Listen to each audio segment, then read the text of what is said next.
Welcome, calculus students, and what we're working on is still volume, but rotation with cylindrical shells. We're rotating around the x-axis, and again, make sure you read everything carefully, rotate around the x-axis, and they want you to do the shell method. Now, this problem would actually be easier by doing the disk method, but I'm not going to do the disk method just because it says so. And if you notice over here, if I do the shell method around the x-axis, then I want that with respect to y. There's 2 pi r. The r is going to be, the r is going to be the radius, and then the py minus qy is like the top minus bottom or right minus left. All right, so as I write this out, let me go ahead and write the integral. It's going to be 2 pi. I like to always put the 2 pi on the outside, and this is with respect to y. Now, I don't use this equation because if I write this equation and put square root of x in here, it makes no sense. I can't have an x equation with respect to y. So what I need to do with that, y equals the square root of x, is get it to read x equals, which would be y squared. Now, another thing you should kind of pick up here, the stuff inside the parentheses is like top minus bottom, right minus left. That's the height of the cylindrical shells. Just like, let me get that drawn in there.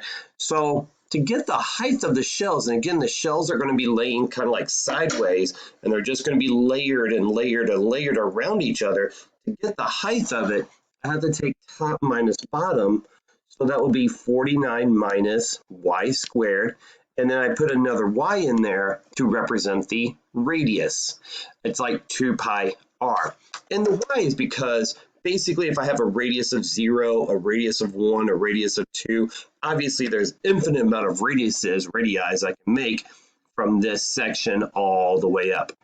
The constraint, now it's not 0 to 49, again, since it says dy, it's going to be from 0 to 7, and the reason why it's 7 is because if you take 49 and actually plug it in. All right, let me go ahead and type that into my calculator. I'm not typing in the 2 pi part. Let me see. Let me clear out my calculator. 0 to 7, x, 49 minus x squared, x. I get, oh, of course, I get a fraction. The fraction I get just from the integral is 2,401 over 4. But I got to times it by 2 pi. Now, obviously, 2 and 4 will reduce with each other. That will cancel with that and just make that 2. So the final answer is 2,401 pi over 2. Let me go ahead and try and type that into my solution here. 2,401 divided by 2. Let me go back up there and put the pi back in there. And then there's my solution. And that's really how you have to. All right, and let me finish up here this problem number 2. Just a second, I'm going to try to get the previous one just out of the screen.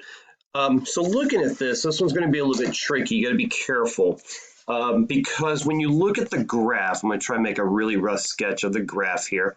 I'm going to do the graph in red. So the graph that they have here, and then it's cut off. And again, this is approximate.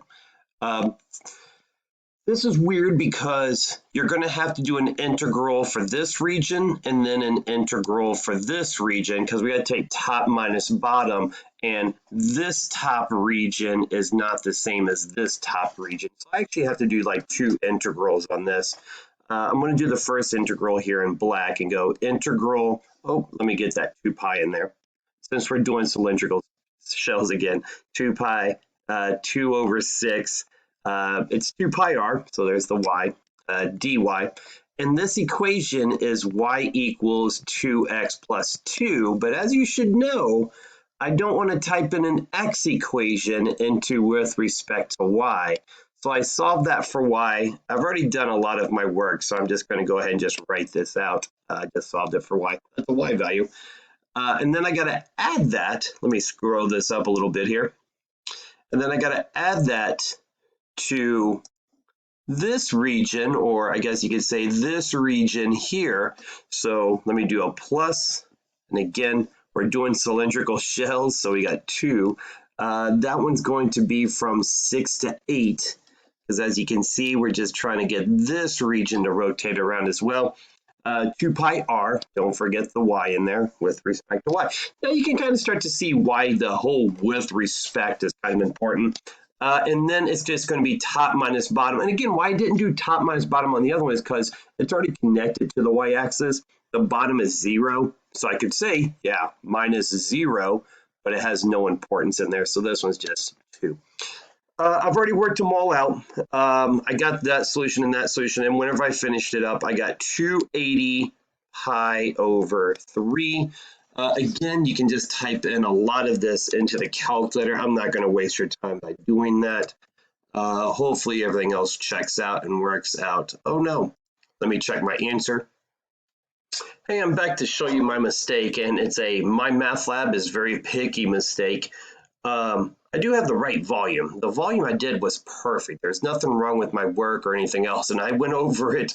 Kind of made me mad. But what they want you to write is the integrand, and the integrand part they're talking about is the inside part on both of these. Now, you're probably looking at this. Here, we'll use this one as an example. That only says 2y. They wrote 4 pi y. Well, what they did was they took the 2 pi and actually multiplied it in there to get 4 pi y. That's the second one. And then this first one, same thing. If you take the y, the 2 pi y, and distribute, you would get this first answer. So, wow. I hope that helps everybody in how to solve that problem. It's not friendly. Not easy. It's just you got to set it up and make sure you get everything correctly there. All right. Well, I hope you have a good day, and I hope everything else works out for you. Thank you. Have a good day.